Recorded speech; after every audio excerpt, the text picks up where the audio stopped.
welcome to the Beware the Moon podcast. My name is Hannah, and I am the host of this podcast. And happy Halloween, everybody. When this comes out, it should be probably like the evening before Halloween or Halloween itself. I had a real tough time deciding what to do for Halloween episode. I thought, should I do something for the whole family kind of a thing, or like for, introductory horror? Or should I do something a little bit worse, like something scarier? And I ended up deciding to go with the Poughkeepsie Tapes, because they are horrifying. And honestly, like, after I wrote the script, I was like, I don't want to do it. I don't want to do this one. It's too damn late. I already decided to do it. I already have the script. Why the fuck wouldn't I do it? So here I am doing it. The Poughkeepsie Tapes, though, are not like a normal horror movie. Poughkeepsie Tapes came out in 2007. It was written, edited, directed by John Erick Dowdle, and his brother Drew Dowdle helped him with the writing. But this guy did the 2008 movie Quarantine, which was a remake of Wreck, I believe. He directed Devil, that M. Night Shyamalan film, and he directed and wrote As Above, So Below, which is one of my favorite movies. I will eventually be covering it on the podcast because I do love As Above, So Below. It's so much fun. But we're not talking about As Above, So Below today. We're talking about the Poughkeepsie Tapes. And typically, John Erick Dowdle, he typically writes and directs his own films. He does, like, a few things here and there where he'll just direct. But if he's writing it, he's also directing it. And I was surprised to find that he has no VHS segments. If you know the series VHS, it's an anthology horror, where you typically have anywhere between like 4 and 5 or 4 and 6 segments to the film that are each written and directed by different people. And he doesn't have a single one, which I thought was strange.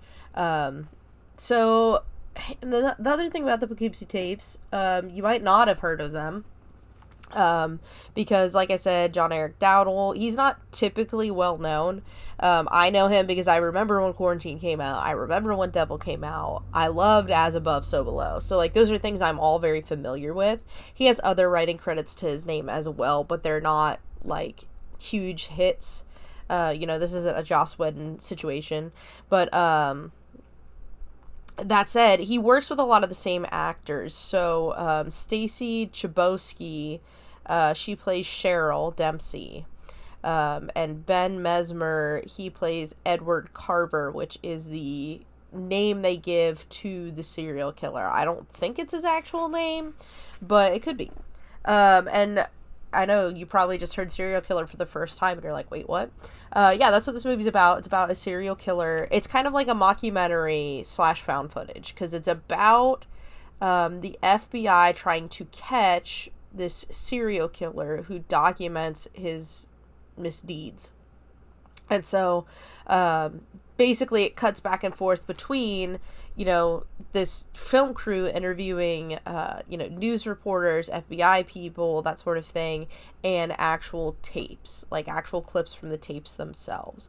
That said, this movie, if you're, like a lot of trigger warnings here, because there's kidnap, there's literal torture, and for the sake of YouTube, I will say there is some self-uninstalling from life that happens in the movie. You don't see that, but it's very clearly mentioned. But there's also mentions of assault of the sexual kind. So, and the guy who plays Edward Carver, Ben Mesmer, he is really, like, his performance is really, like, it's really tough to watch, to be honest. Like, he doesn't have any of the serial killer charm. It's all menace. Everything he says has like an edge to it where you're like, there's something wrong with this guy, to this guy is a fucked up piece of shit. So yeah, this movie, that's why I'm like, once I saw, like, I have to be in the right headspaces. Like, there's not like a particular headspace I have to be in to watch it, but there are particular headspaces I cannot be in if I'm going to watch it. So yeah, it's a tough watch. It's a tough watch. However, I won't say it's a bad movie. I don't think it is. I think a lot of people kind of lump it in with Megan is Missing, and they're like, it's all shock value, and I don't think so. Like, a lot of the facts, a lot of the FBI statistics that they use are correct. So clearly a lot of research went into this film. I truly believe that there's probably a serial killer like this out there. The movie mentions that there are, 25 to 50 active serial killers in the United States at any given time. And that said, there's definitely got to be one that kind of acts like this guy. And so this is more of a speculative film. And also, for 2007 as well, like, for them to have researched these things and to have, these things kind of on point is incredible. 2007, investigation discovery was not a thing in 2007. It was a thing in 2008, which is interesting that it happened just the next year. But at the time, it was called Discovery Times, and Discovery played other things aside from, like, murder. I think, when I think of I used to watch Discovery, not Discovery Times, but not Investigation Discovery. I watched Discovery. I don't know what, like, it was all kind of under that flagship of Discovery. So there was the Discovery Channel when I was a kid, and that's what I watched, and I didn't really see any murder stuff on there. I forget what exactly I watched on there, but I think it was like Mythbusters or something. So the fact that in 2007 he's got all of these facts about serial killers kind of on point is impressive. So yeah, and this is kind of at the time too where the internet is still a little bit fledgling. It's still easy to fake stuff on the internet. It's still easy to hack into Wikipedia and write whatever the hell you wanted. I did that a few times as a teenager. I'm so sorry, Wikipedia, please forgive me. But so they could have gotten a lot wrong, but they actually get a lot right in this, which is interesting. So I don't think it's just for shock value. I really do think it's more speculative, and I do think it is preying on the fear of, like, some guy some guy you meet, someone you walk by could be a serial killer. And they could be the worst kind. You just never really know. But that's kind of the unspoiler review, the non-spoiler review. Again, this movie is super difficult to watch. However, I find it fascinating because of the accuracy with which they kind of portray serial killers and talk about serial killers. And it's by no means an enjoyable film. I think if you watch this film and you're like, yeah, I liked that, like, I enjoyed it, like, you should maybe be on a list. Because even though I've watched it several times, I don't enjoy it. I just am fascinated by it. I find it fascinating in the same way that I find the Investigation Discovery Channel fascinating. It's just interesting to get a peek into the mind of someone so depraved. And I apologize for my stuffiness. I am having an allergy attack, and I don't know what the hell to do about it. I've already taken medication, so... anyway, so... This movie is also really difficult to talk about because a lot of it would just be me describing horrible acts done to people. And I'll do some of that, but I'm not going to go through every single thing. I'm just going to tell you, like... Yeah, just be careful. Just be careful. And if you are thinking about watching this movie, I would highly recommend listening to the rest of this and spoil it for yourself. If you are someone who's like, I could get triggered by that, potentially. Because the first time I watched it, I was very triggered by it. It very much disturbed me. However, I have the surfer mentality. And the surfer mentality is basically if you're out on the water with your surfboard and you see a shark circling you and you come in, if you don't go back out that same day, you're never going to get on that surfboard again. So after I watched Poughkeepsie Tapes, I watched it again, just to kind of detox. I think the next day, actually, is when I watched it again.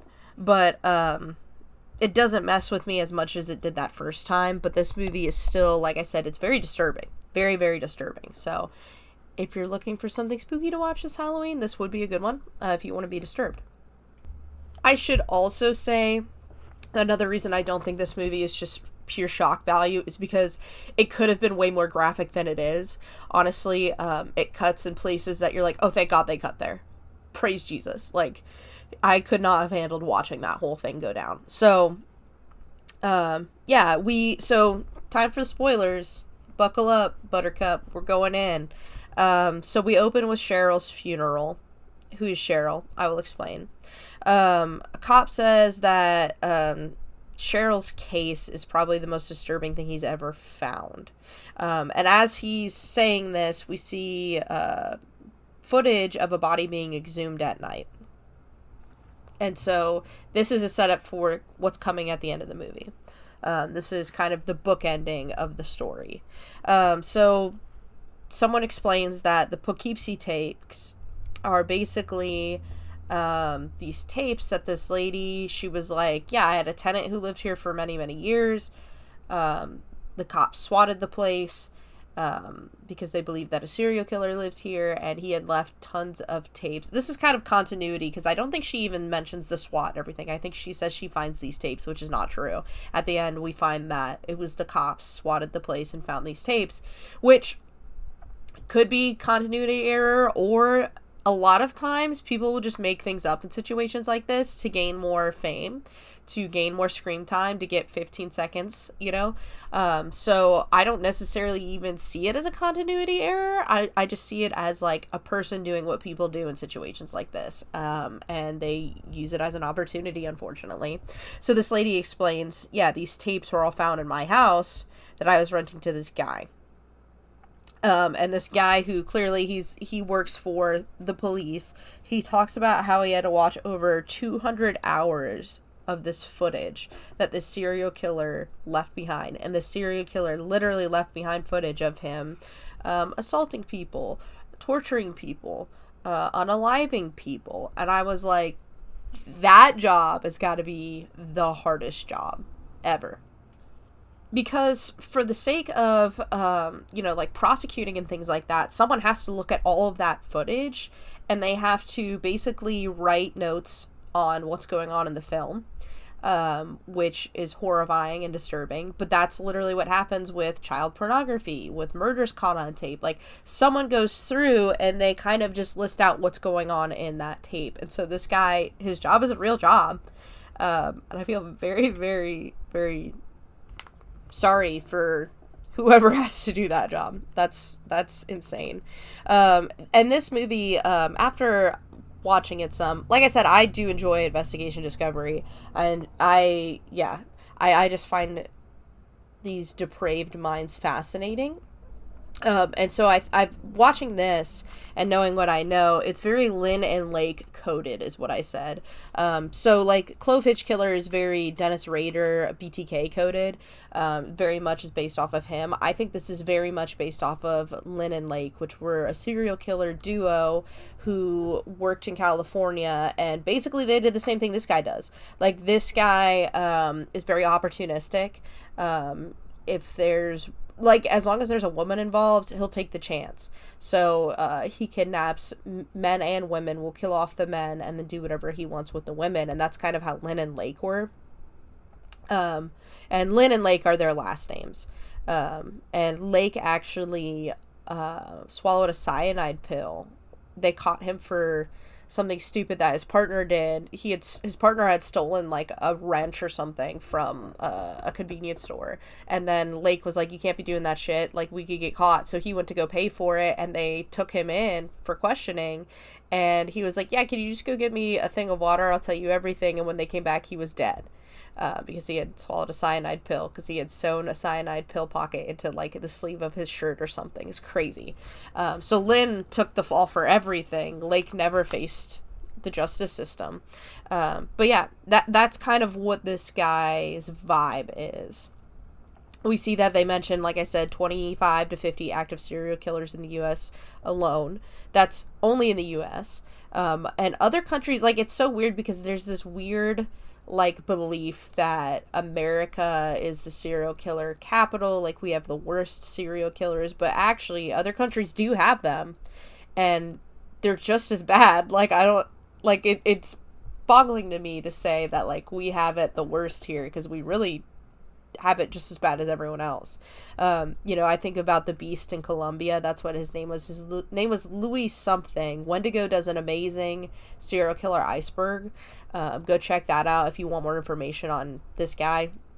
But he would kill children. He killed like 200 to 300 children, and like none of our, maybe that's an exaggeration, but it's over 100. I know that. He claims. I don't think they could verify that many, but we don't have serial killers that are that vicious. Like, this guy's modus operandi was kids. And we do have serial killers, some that go after kids, but we've never had someone who's gone after as many kids as this guy and killed as many as that guy. There's also one in Russia, I forget his name, that he was a cop, kept his cop car, retired, kept his cop car, kept his cop uniform, and would go out and quote-unquote arrest women. And I think they called him like the werewolf or something, because he would just decimate these women. But yeah, so if you ever come across someone who's like, America's so violent, we have the most violent, no, we don't not have violent people. That's not what I'm saying. I'm saying we have just, like, other countries have just as many violent individuals as we do. It just is what it is. I like to tell people that wherever there are people are going to be people. And you have people of all kinds in society. So as we cut back to, like, the guy who's talking about, yeah, I had to log the footage and stuff. He's like, there's over 100 hours of weird balloon stuff. And we literally see the weird balloon stuff. Like, the serial killer is filming this girl, and he makes her blow up a balloon, and then he's like, now pop it. Sit on it and pop it. And she's like, what? And he's like, pop it! And you're like, oh my god, what a fucking weirdo. But it is literally the only funny thing that happens in this whole fucking movie. So,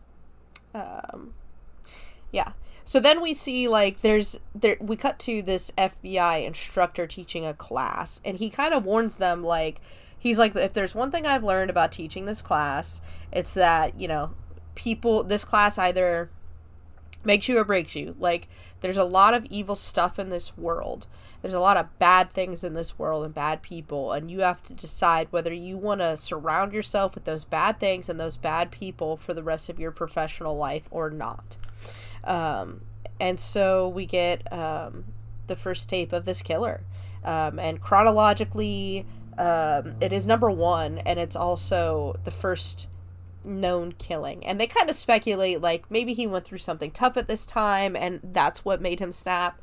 Maybe he just had this kind of festering inside of him, and that's what made him snap. The one guy suggests maybe he's going through a breakup or a divorce or something. I don't know. I have no idea. But he takes a little girl in this first tape. And the way he talks to her is so... I hate it. I hate it so much. We can already see a ton of manipulation at play. And it happens so fast. They're literally right outside of her house. And he literally just... He's talking to her, and then all of a sudden he smacks her upside the head. Which, how are they never afraid of, like, killing their victims with head trauma right away? Like, I have lots of questions on that. Like, I would be so afraid to smack someone upside the head with the intent of knocking them out, because I'd be like, what if I accidentally just kill them instead? Which, I mean, like, wouldn't be that big of a deal, but this guy, this guy does things. Well, and I guess he probably does them after they're dead, too. But, Anyway, so he takes this little girl, they find her body, and he assaulted her, and she is like 7 or 8 or something like that. It's horrible. And we hear this 911 call where the mom is like, my daughter was just outside playing, and now she's gone. I need help finding her. Like, I need the police. So they're like, we have to wait 24 hours. And I understand that that's the rule. That is the most bullshit rule I've ever heard in my life. And maybe that's not the rule anymore. Let me do a quick Google. Okay, actually just found out. Master Google said that there is no wait period. If a child is missing, you can right away let people know, like, you can right away call the cops. Because the first 48 hours, this is something I know from all my time watching Investigation Discovery too, the first 48 hours are crucial to any missing persons case. And so waiting 24 hours is bullshit. If you ever called 911 for a missing kid and they tell you to wait 24 hours, you tell them you're going to sue them, because that's bullshit. But that's what happens here, is they're like, oh, you have to wait 24 hours to report a missing person, which, yeah, again, just, that is, the first 48 hours are crucial. They usually die within the first 48 hours, right, of a kidnapping. If someone gets kidnapped, that's usually the thing. So, waiting half of that before being allowed to start searching is stupid. It's idiotic. So, if anyone ever tells you that, you punch them in their fucking face. So then we find, like, the next, we get shown, like, the next tape after that, and he's on the side of the road, he's got a car problem, this guy and his wife pull up, or his girlfriend, whatever it is, and they're like, oh, do you need a lift? And he's like, yeah, and he gets in, and he is so fucking awkward. Like I said, none of the charm of, like, Ed Kemper or Ted Bundy. Like, this guy is just fucking weird. Like, they're trying to make small talk with them, and he is not having it. But as they're driving, he's like, oh, you can pull off this exit. There's a gas station down the way here, like maybe a mile. And as they're driving, he pulls out something and shanks, the husband in, like, the neck. And then when the car crashes, he puts, like, a cloth with some kind of agent, like chloroform, over her mouth. And he pulls the camera around to film himself putting the cloth over her mouth and knocking her out, which means, and you don't see him, so that means that this is a very practiced move, and that's kind of what the FBI kind of surmises, is that this guy is not a random, emotionally driven killer. He's very rational, and he's very well thought out. So then we get him waking up the woman victim, and it appears that something is wrong with her stomach, and he's like, wake up, I have a surprise for you, and it's the man's head. The man's head is in her stomach. So that just kind of tells you what you're in for, if you were like, maybe this movie's for me. If that right there is like, no thank you, yeah, no judgment, totally bow out now, man. So they, because of, like, this road and where they know this couple was heading to and from, they know that there's only a few places this guy could have stopped in order to get gas, because it wasn't like a short trip they were making, and they kind of know where he originates from, right? So we see, and they know that after these tapes, right? So they were able to get the surveillance footage from these gas stations along this route, and eventually they do see him. He's got a hat on, and he's got a mask on, and he signs something to the camera in sign language. And he signs Red House, and that's where they find the bodies of these victims. But the crazy thing is that he signed this before he even met his victims. Like, they know what time his victims probably went missing because of certain factors. And so he did this before he even met them, which is crazy. Then we get, like, this whole explanation from, like, an FBI detective that talks about how important bodies are to finding serial killers. And that is true. Like, a physical body still with organs intact is very important to finding a serial killer, or a killer in general. So the ones who avoid detection are usually typically good at disposing bodies. And so this guy, they're like, he's really good at it because he will take the head and the hands and drop them off in this county over here, and he'll take the torso and drop it off in that county over there, and he'll take the head and drop it off in this county over here. And so a lot of times counties aren't talking about just missing body parts they find with each other, right? Like that's just not really a thing they do even today.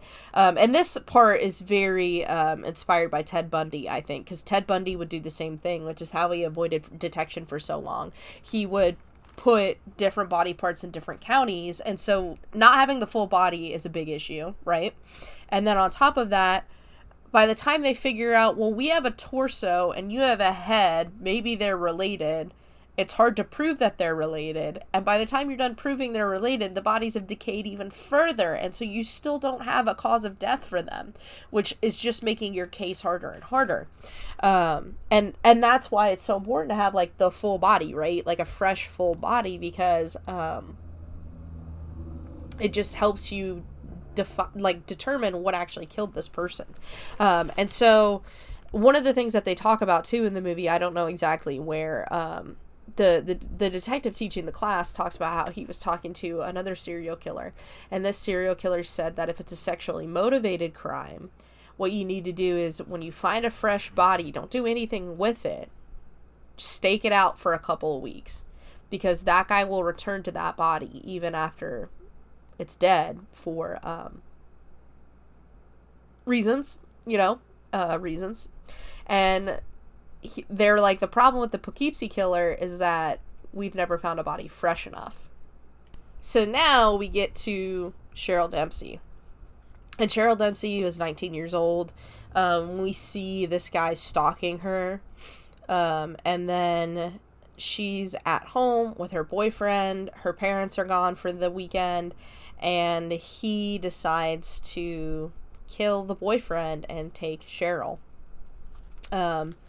And it's really gruesome. Like, they describe, like, oh yeah, we found his man parts in the sock drawer upstairs, the boyfriend. He had been torn to shreds. And so when the cops come, they think that this is an emotionally motivated killing. Like, this guy's a messy killer. He's gonna slip up. But he made it seem that way on purpose, right? So with Cheryl, he takes her back to his basement, and the psychological and physical torture begin, like, immediately. And he conditions her through fear to get total obedience, and we just see him constantly through the rest of the movie picking at her psyche and trying to break her mentally. And he does. She becomes completely compliant to him. So spoiler alert on that, it works. But at this point, they start getting prostitutes that go missing, and then they find the bodies, and they call this guy the Water Street Butcher. And this guy, what he does is he fakes being a cop, pulls up to these women, hey, you're under arrest, and then he does things with them, and then murders them and leaves them by a specific river. And so that's why they call it the Water Street Butcher, because it's over by Water Street. And because he's dressed as a cop, people are thinking, like, this is a cop. And there's tons of these Jane Does who are like, yeah, she talked to a cop, I haven't seen her in a bit, and then they find her body like a week later. So pretty smart of him, to be honest. There's also a scene with the Girl Scouts, which is really tense. The first time I watched it, I, again, hated it. It was awful. But it just kind of shows Cheryl's degradation in this man's, like, care. Because, yeah, like, he treats her like she's a doll. He eventually puts a mask on her and makes her wear it all the time. And yeah, she's his doll. He can do whatever he wants with her, basically. Also, an interesting note is that the FBI instructor is drinking Dollar General brand spring water. Don't ask me how I know that, but I know that. I just thought that was funny. Anyway, so this guy, Jim Foley, right, he is a cop. He frequently picks up hookers, and for whatever reason, well, not for whatever reason, obviously, so he can detract from his own killings. But our killer here, he sets this guy up, this cop, Jim Foley. And because of, like, semen that they found at the scenes and fingerprints, they find him guilty, and he's sentenced to death by lethal injection in 96. And then in 2001, he is lethally injected. And I call bullshit on that. There's no fucking way it happens that fast. My Nana would talk about this little girl all the time, because there was a little girl at my Nana's preschool that she used to have, like in-home preschool. She was kidnapped, assaulted, murdered, and her murderer was found pretty quick, and that guy is still on death row, and that was in the 70s. So, yeah. I mean, maybe it depends on the severity of the case. I mean, this guy was killing a lot of women, so who knows? But, yeah, like, there's no way that it happens that fast. So September 9th, 2001, this guy, James, aka Jim Foley, is executed. And then that day, Jim Foley's old partner goes home, finds a map in his mail that says missed one. He goes out to where it is, and they find a new body.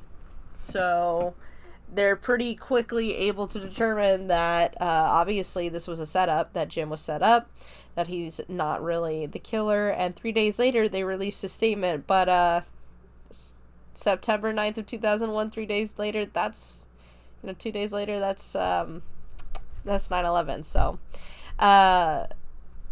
So, yeah, unlucky, Jim, unlucky. So they talk about the brilliance of this fake butcher persona, because while he's doing this killing of prostitutes, he's also still killing other people. And so they're like, because the media is talking about how there's prostitutes dying, people think, oh, the serial killer is targeting prostitutes. So if you're not a prostitute, you think you're good to go. Like, you're like, oh, yeah, like, he only targets prostitutes. As long as I'm not a prostitute, I'm Gucci. But obviously that's not the case, because this is a fake persona. And we see a tape of his from this time as the butcher, where there's a broke down British woman, and this one is like,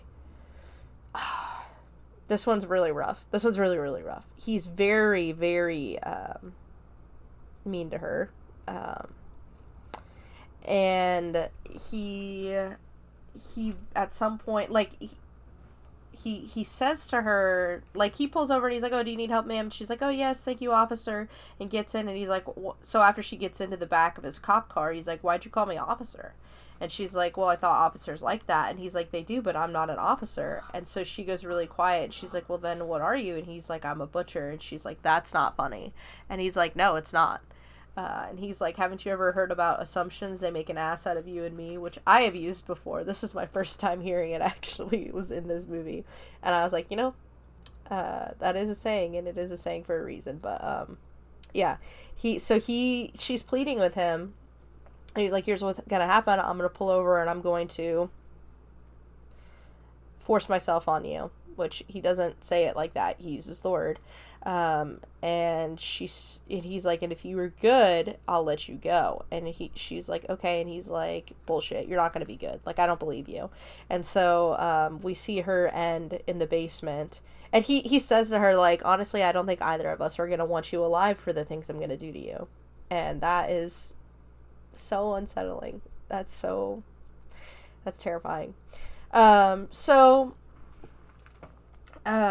We see her end, which is this weird scene. This is probably the most famous scene in this movie, and this is why people are like, this is just shock value, because he comes crawling in with these weird masks on. He has one on top of his head and one over his face, and he comes crawling in with these, like, if you know what the crack fox is, he's got, like, 2 crack fox fingers where they're just, like, needles on his fingers, and she is tied up to a post where the camera is really close to her. She's tied to this post. She has tape over her mouth.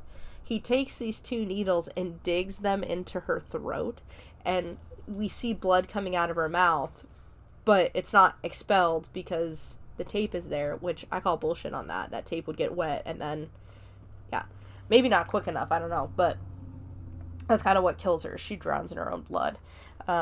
And that's probably the most graphic one that I will talk about, to just give you an idea of how graphic and horrible this movie is. And this movie could be so much more graphic. Like, we don't ever see the assault scenes.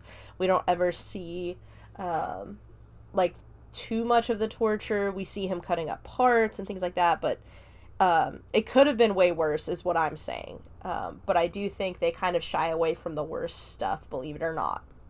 And at this point, we have the FBI detective. He reads a bunch of profiles made for this killer by the FBI, and they're all contradictory. And the point is, like, this guy knows, for whatever reason, how to play the FBI profiling system. So, yeah, not great. So after this, the FBI looks into MapQuest, because the map that he had sent Jim Foley's ex-partner was a MapQuest map. And so they look into that. They talk to MapQuest. There was only one map in this area that was printed out that day. And so via this map, because they can find the location where it was printed, and it was printed at his house, they're able to raid his house. But it has nothing in it. Like, it's completely empty except for the tapes, the boxes of tapes, and a box with Cheryl in it. And so they take her to the hospital ASAP because they find out she's still breathing. And basically, Cheryl's prognosis is, like, really difficult, to listen to, honestly. Like, it's just horrifying.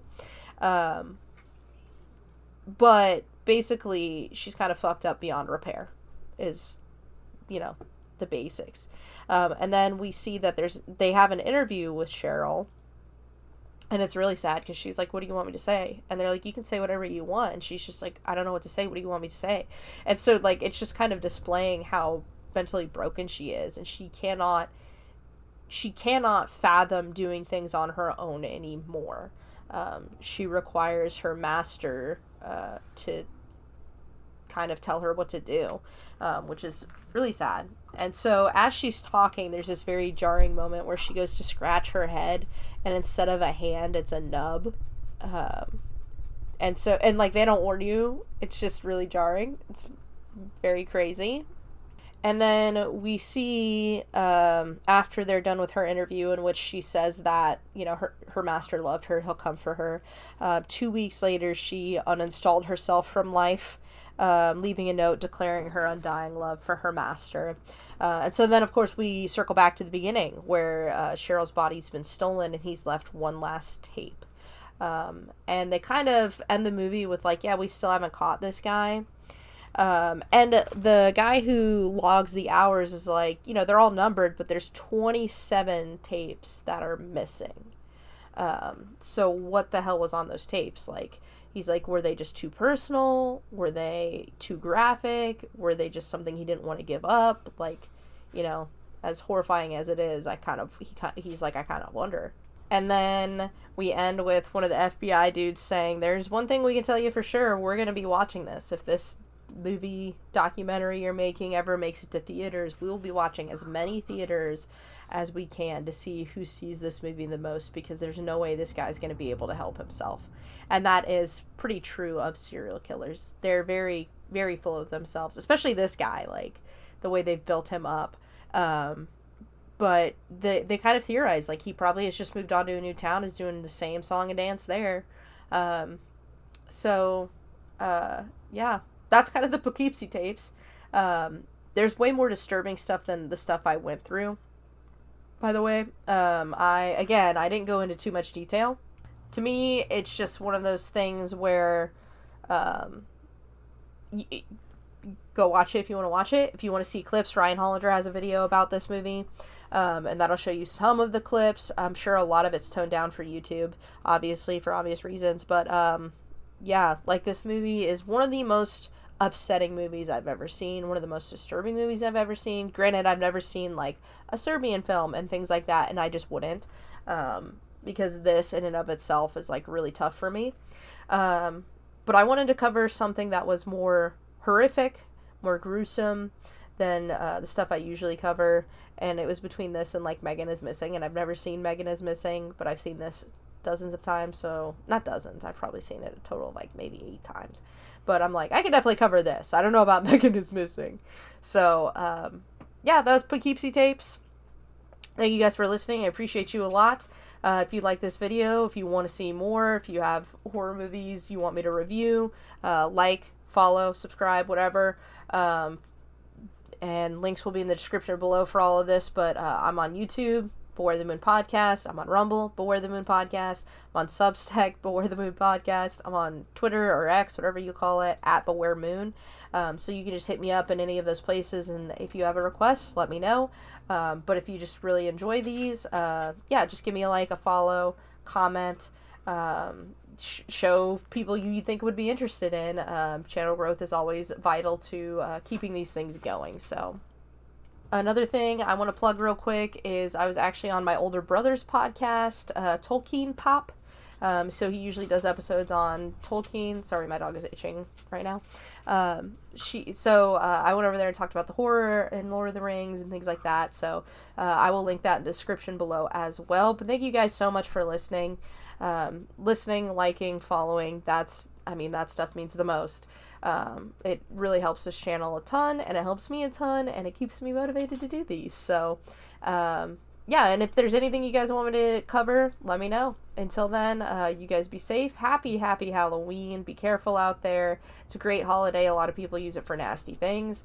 So just be careful, and enjoy yourselves.